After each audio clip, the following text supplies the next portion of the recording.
think about when I'm in a car, right? I'm in a car, and I don't identify that I'm that car. I'm inside the car. Yeah. I happen to be inside a white car. Right. I say that I'm driving around in a 1948 Dennis. It's a post-war classic. It's in beige. It has some dings on the. It has some dings and there's not much fringe on the roof, you know. And so I have this routine that but I mean it. I mean, this is not who I think I am, you know. So here we have Brien, Foster Allen. So here is you are a 1991 Brien. A 1991 Brien. All right, and you are a 1998. A 1998 Tarek, a pre-century, pre-2K, right at the edge. Yes. All right, so here we are. So we're driving around in these, but that's not who we are, and yet we see so much in the world that has to do with the judgment of this and my plumbing and what and the kind of, let's talk about that. Let's talk about some of your experiences with it and some of our experiences and how we're opening ourselves up to different ways of thinking. Judgment. It's like a survival reflex. Yeah. You think that's where we're getting a lot of this, the fear and identity, the white supremacy, the work that you think that's where that's coming from, just a survival mode and conditioning. Yeah. Well, how do we get past that? How did you you were a Muslim kid growing up in East Texas. Yeah. So talk about that experience and talk about how you went through that experience. Well, it's a good thing to understand these people who hold the beliefs, for instance, that Muslims are violent people, or that they start when you're a child. So just imagine, like, you're one of these people, right? You're born into an all-white family, and your parents, your pastor, the news programs that your parents watch during the day, your teachers, everyone tells you this certain fact, right? Right. From a very young age, it is the most rational thing to do, to believe them, right? Because to say that every piece of evidence I've ever been presented, even those pieces of evidence weren't true and that they were fabricated, to deny that in the face of such overwhelming evidence, you'd have to be an irrational person. So you have to understand that these people have been building these cognitive schemas from all of these different influences, and that it just takes better information to fix them. Right. So when they see a Muslim kid who's not violent, who's probably too effeminate, right, and too agreeable for them, and it changes that data in their mind, and they can adapt. And I think that's the case when you see, that's why rural areas are so much more racist, because they don't have anyone in their neighborhood, much less a black person. Right.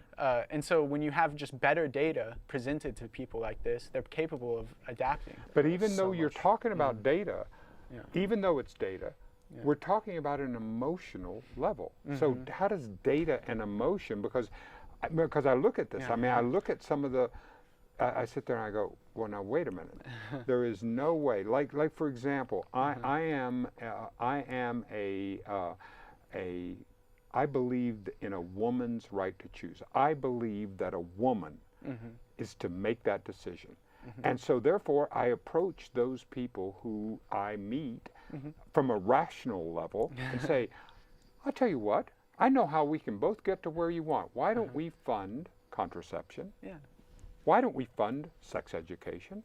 Why don't we fund, that's going to get you to the lowering significantly the levels of abortion. It's going to really get you there. So I talk to my wife, I try to convince, she goes, that's not what, that's not a that doesn't matter how much data you put on there. It does not going to convince people if we're at that irrational level. It's for me, it's having a personal relationship with the data. One of my best friends at UT, who's the doctor that I was mentioning, his name is Cyrus, and he is a devout Muslim. And I was wrestling with my own concept of God, Christianity, and things like that before I abandoned that lower resolution model.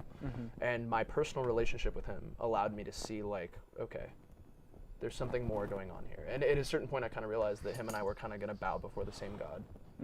And at that point, that really, like, having such a close relationship with somebody and seeing how amazing they were, regardless of the model they're using to describe reality, I started to realize there's a surface beneath these models.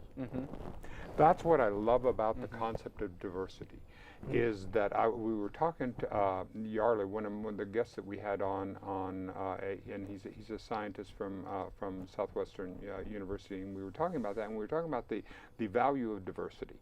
That think of a field that is monoculture. You know, you plant one, you have one thing you plant in the entire field. What happens after a few years? The soil is depleted, right? I mean, it becomes subject to disease, and I think of dis-ease, right? I mean, it becomes subject to disease. It becomes the plants begin to and the nutrients are taken out of the soil. But what happens if you take that same field and you begin to you put all kinds of different diverse plants and insects? What happens to that soil? Flourishes. It replenishes, the flourishing, and so I see the culture in the same way. Absolutely. Absolutely. Cultural integration is very powerful. It provided me with a lot of data points to break my own conditioning. And did you grow up in a monoculture? Did you grow up in the petroleum engineering world, as far as I'm concerned, was a very white, monocultural, male-oriented world? A lot of it, yeah, in my hometown. I mean, 20,000 people, very rural, and so, you know, it was very monocultural. Yeah. So I attribute my own breaking of my conditioning not to myself, but to my genetics and my environment, my brain's ability to process coupled with the data provided. Yeah, and you know, we were talking earlier on our part one of our program that we talked about. You were talking about how you could inside of yourself you could see yourself, or we could see ourselves when we're behaving in a way almost as if we're two different personalities within. And I was thinking about that in my own life, about what the difference between people who have actual multiple personality disorder and me. The only difference is that I can actually tell when I actually know one personality from another. And I can tell when I'm in one personality, I know that the others still exist. People who have actual multiple personality disorder, as far as I know, that's walled off. They completely forget there's another one exists. But I have a whole committee in here. I have a whole group. I have every single aspect of the personality exists in here. Disassociation. There's a gradient where the disassociation is so strong that you forget who you are. Exactly. And I think it's one continuum. Right. And all of us exist on it. It's just a matter of where you are. And I'm kind of close to the threshold, but I don't have split personalities. But and you're able to have that just that part of what you were doing. You went through adolescence. You went through adolescence. I went through adolescence. What a thing! You know, I think about testosterone. My God, you don't want to talk about a drug that has really made. You know, you sit there and here's my sweet boy. He's wonderful, and then suddenly, who the hell is this? Angry ape. Yeah, exactly. What? I'm just wondering, you know, just the effect of testosterone on our life, you know, and how it grows, and because I found it at age 70, now that testosterone has dropped down a quart low, I'm beginning to see over it. I'm jealous. See that there is. So you guys are still in the middle. You're still under the influence, under the major influence of dealing with this. So where are you? All right. Well, let's talk about something else. What do we want to talk about? They reminded me. I'm interested. You mentioned you've researched like Alan Watts and these other sorts of spiritual teachers, and related to this concept of the self. Many like Buddhist people, Buddhist ideology says that they use that as an argument, what you just said, where here I'm a totally different person because there's a camera and, you know, I'm talking to you guys, whereas if I'm talking to my best friend or I'm talking to my mom, you know, everyone's different people. And they use that as an argument to say that there's no stable self, that you're just this moment-to-moment consciousness and that the rest is an illusion. I'm curious what you think about that. I agree a lot. Okay. I believe self is a dynamic, open system that's constantly changing and subject to outside influences. Nice. And there's like a membrane around self that's the body. It's the dash. The meat suit you were talking about. Yeah, but it's an open membrane, and it's just a state of constant flux between all of us. It's like what the previous lady, the architectural Patricia Wilson. Yes, she talked about how you can feel the energy fields, and I think that's almost a reference to the open membrane that self really is. And self exists, but it kind of doesn't at the same time. It just depends on how you look at it. Yeah. It's possible because we're using words, and those are just models. It's possible to say, well, this is simultaneously true and not. That can also be true. That's good. The conflict. I'm curious about that because, you know, when you talk about the second law of thermodynamics and talk about how how entropy happens. Right, everywhere. It goes from a higher state of organization to a lower state of organization. That's just the way, that's the second law, right? Yeah, it's like, I guess the first state would be like, okay, you have an empty room with a neatly arranged pile of bricks, and then entropy, like the highest entropy state would be over here where all the bricks are evenly distributed throughout the room. And so here's the thing is that how did life organize? Because it's it's disentropic. It has to get more, it goes from a less complex into a more complex rather than from a higher level of complexity to a lower level of complexity. That's where narrative comes in. And it's like, I have a reason to combust gasoline. Or I have a reason to invent a nuclear warhead to stop some guy overseas. That's consciousness kind of is the entropy is the impetus of our conscious rationales. So when it happened, when that first organ, because I mean I think of that from the level of that quanta, you know, how that the soup from this great primordial soup, how it just it gathered together to get all the way up to where here we are today. From this vastness into the organizing, into the place where we could get, it just absolutely, it blows me away. I mean, when people think about, or even just discuss about what God might be, because I don't like you, I do not anthropomorphize God. I can't see. If there is such a word, what it means, what it would mean is that there is no place that it is not. Just nothing. There is no place. It is everywhere, and I'm some localized impression or some localized. Help me.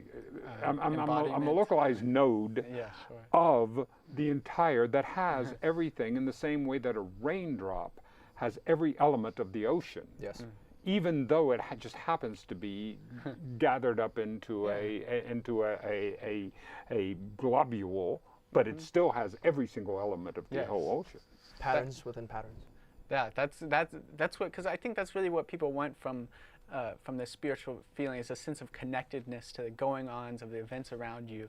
And when you realize, I think, for instance, that the same atoms that make up your body, that make up your brain, are forged in stars and exploded and evolved over, it's the same. So the three most common atoms in the universe are hydrogen, carbon, and oxygen. And those are the three most common elements in your body, right? So you're literally connected in that way to the universe. And so that feeling of being a part of this, it's like you're not just in the universe, but the universe is in you. Exactly. And I think that's what you're describing. And that's a common feeling, and it's true. That's amazing. It's not just something we said to make us feel good. It's a true fact of how the atoms are. Exactly. And that's beautiful. And if I can figure out some way that I can be here that does not make you wrong. You You know, I can still have my philosophy without making you wrong, because it isn't an either or gate. It's an and gate. It has to be. Now I know that's how, so I think of it as a let's say that the total enlightenment, okay, is a 1, and complete disassociation from is a 0. So here we have. But even though life is not, we're not just either enlightened or complete. We're somewhere along that path. So here's the 1 in the middle, right? And all around it, in this rays moving out, are each individual, each one of us. You know, we're just in these infinite number of rays that are on, and each one has a different perspective on the 1, because here's Tarek looking at the 1 from here, and here's Dennis looking at the 1, but we're both looking at the 1, and we're both somewhere along this path of 0 to 1 as we're moving toward enlightenment, moving in that thing. Even though we both, I would look at it and go, well, my experience isn't yours or yours. That I'm trying to look at it in that way as I try to describe it. I've seen the same structure myself under the influence of psychedelic mushrooms when I was 19 years old at college. I literally saw existence as a point, and then there was a spherical shell around it, exactly in the way you described. Precisely. What's your sense of it, Tarek? I think on certain things that are subjective, that's true. And other things, I don't think it can be true. Morality, I think, is one thing where there's just incompatible notions of morality. Some people, white supremacists, have a notion of morality. Absolutely, that exactly. And so I think in that case, there are just right and wrong answers to how we should treat people and how what's best for well-being in a person. And I think we shouldn't give up on trying to find the right answer. For instance, we say, in the past we were wrong so much, and I think the urge so often is to say, well, there is no right answer because in the past we were wrong, instead of saying, well, we should find the right answer. Oh, I agree with you, and that's where that's where I feel about the about this sense of about the relative morality, whether or not it's relativism or not, or whether or not there are answers, because I do believe that there are answers and that there are an opportunity, but it is like if I am moving toward a place where there's an expression, there's a word, I don't know, you've heard this from some of your Hindu friends, right? I mean, they'll use the word namaste, right? All right, and the definition of that is that if when there's a place where the entire universe exists, and that when you are in that place in you, and I am in this place in me, there is only one of us. So, all right, that's the definition of now. So there's an inclusive. So whenever I see a philosophy or an ideology that says there are two of us, there's a you and a me, and I'm going to be better on a hierarchical thing. Yes, I think that we can get to that place. I think that's where we've been where I get into that place. Where is that place of whatever? What does peace mean? What does that peace and togetherness, the synergy, the divine to get collective, that opportunity to be able to, and we're able to work through the culture. And it's harder than I think we anticipated, because when you do studies, right? So because the thing that complicates it is so much of, for instance, racism or sexism is not conscious, right? It's exactly. You're not aware of it, even the most well-intentioned our unconscious people, biases. Right? And so that's a problem that I don't think was super anticipated, and that makes the question of how we should live in peace and something like that more complicated, because it takes a serious self-reflection. But the balance, and you guys might disagree with this, but I think there's a balance between self-reflection and self-hatred that where I think you can get into this trap of reflecting in yourself and thinking of yourself as inherently sinful as a Christian, right? And just wallowing in that sin, like I said about original sin. And I don't think that's helpful. Let me ask you that.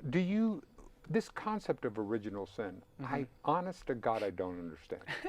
I don't, I mean, I understand, I mean, I've thought about it, so I mean, I understand where it may come from, but it doesn't resonate with me. It doesn't resonate. I've met too many people that it just does not resonate with me that that the concept of original sin. Do you? To me, I would say it's kind of the brainstem. That's kind of what original sin is it's unchecked survival mechanisms. And entropy, really. It's kind of, to survive is to increase entropy, I would say, cognitively. So to me, that's original sin, and then furthermore, it's the manipulation of people into being shamed for having a brainstem. For having a body. It's essentially what it comes down to. It's like, oh, well, you're trying to survive and you can't fully control your meat suit. Like, how dare thee? You know, you should burn in hell. Is kind of what I think it is, and it's a projection of shame, and it's a manipulation of shame. That shame, the entire idea of the healing of shame, because I've known, one of the things that I feel so clear about is that the more transparent that I am, the more I can be exactly the same here as I am when I am by myself. The more I'm healed, the less I'm into my shame basis. The minute I have to put up a facade, I have to try to put up a facade so that so that I'm a certain way, so that you think of. So I'm attempting to manipulate how you think of me. Then I get into the shame because I think there's something wrong with me that I'm covering up, and I think this is where the LGBTQ movement has been so healing for us, because it has allowed people to be more who they are. Instead of having to live a life that is, and because the shame and in the word shame, I feel like is that there's only one, is light. Expose it to light. That's the only way I've ever felt that shame has a healing, is when we can share it. That's where I see therapy has been such a healing place for me, to be able to talk about my issues. Absolutely. But there's another type of shame that's not just your own shame, but it's the shame that others impose onto you by their judgment. But isn't that a controlling, an attempt to control? Yes. It's a control mechanism, you know, like. And that's what you mentioned, the 1950s, growing up in that time. And I've heard that it is a time where people are so outer-directed that even the notion that they might be unhappy is just shut down. Oh, yeah. No, everything's fine. Absolutely. You bet. Did you feel shamed of being not perfectly happy Totally. in that time? Totally. And I also felt, because I had because I was so, there were very clear models about what we saw as what a man was. By God, a man. You know, I mean, you know, you didn't share your feelings, and you were strong, and you got up there, and you didn't mind sweating, and you got up, and you spit, and you know, you were taciturn. You didn't talk about any of your feelings, you know. And I was the exact opposite of that. I was completely out there. I just really, you know, I mean, and so that feeling of being unable to identify with and to go, wow, I'm not like that. And it's like I take no credit for being heterosexual. No credit. I was just wired that way. It just so happened to be. I mean, I know there are people that talk about that. They say, well, you know, sexuality is a choice. Well, okay, if they believe that, that's fine, but it wasn't for me. I knew from the very first, as little girls, I wanted to be around them. I wanted to spend time, you know, it was just, it just happened to be the way I was wired. It's not, it's hard for me to see it, but then perhaps it is for me. Maybe somebody is 50-50 right on the fence, and they go, let's see how. Okay, well, then that's their choice. Then that's someone who is genuinely a choice. Yeah, it's and it's tough because, especially in the 50s, it's like there is a collective worldview that if any data existed outside the worldview, those inside the worldview would try to bend it to fit inside the worldview to justify the purpose of the worldview. And as we've progressed through time, culturally in society, that worldview has been split into half, and it's dividing just like a cell. And now there's a million worldviews, and eventually we'll get to the point where there's a total abolition of worldviews altogether. The truth is kind of the space between worldviews. And so we're seeing it. We're seeing the piece. So are you seeing in how people to react to Islam are you seeing a difference? Are you seeing changes, evolution in how we're doing here in the United States? And I don't know because I haven't been in other countries. I mean, I've been in the UK and some other, but what's your? I mean, of course, people are far more accepting, I think, than they used to be of Islam. I mean, I think in some cases people can be too accepting, if that makes sense, in the sense that there's certain atrocities that are committed within the ideology of Islam in Muslim-majority countries, for instance, for LGBT people, that people sort of tend to stay silent on because they feel like, well, who's to say if that's wrong, or I don't want to impose. Exactly. And I think that's an area where you can say that's wrong. You're not being Islamophobic to suggest that, but I mean, it's a balance, obviously. Well, it is. I mean, they're even and again, I may get it, but I think in Nepal, the Buddhists are killing. Buddhists killing? How does this happen? So it's not a question of, it's a question of what we can both rationalize and justify in the name of control. Yeah, and within each model, there's always going to be those who take it too far. Yeah. No matter the model. And well, isn't that the divine balance then? It is. Yeah. And so, I mean, are you seeing that in your music? So where are you exploring? Talk about, because we haven't talked about you as a musician and where you're going, what kind of, because there's a lot of stuff going on with you right now. You're in a really big creative phase, aren't you? Indeed. Like trajectory or? Yeah. Talk, just give us some background in this, because we'll put that right across here. We'll put the website in this, so people can check out some of the music and some of the things you're doing. I'm just trying to get myself out there, and I'm trying to show people that it's okay to break boundaries in music. Genres are just like little models, little worldviews, and I'm trying to stitch a common theme through it all, and the common theme would be guitar for me. Nice. I'm going to start a bit of a thing on my Instagram where I'm putting out a lot of videos of just guitar with anything, from pop to rap to metal to all of it. I don't know. Flamenco. Yeah, as much as I can. I mean, as much as my body will allow. And my goal is to get my music to a point to where I can put my ideas in a public space and where I can help people.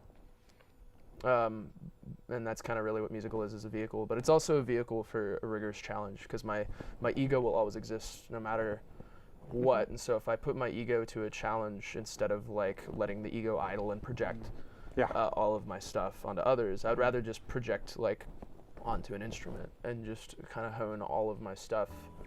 I need a challenge to be at my optimal state. So I have you might have sort of just answered it there, but I've always wondered why people create art. And I understand the urge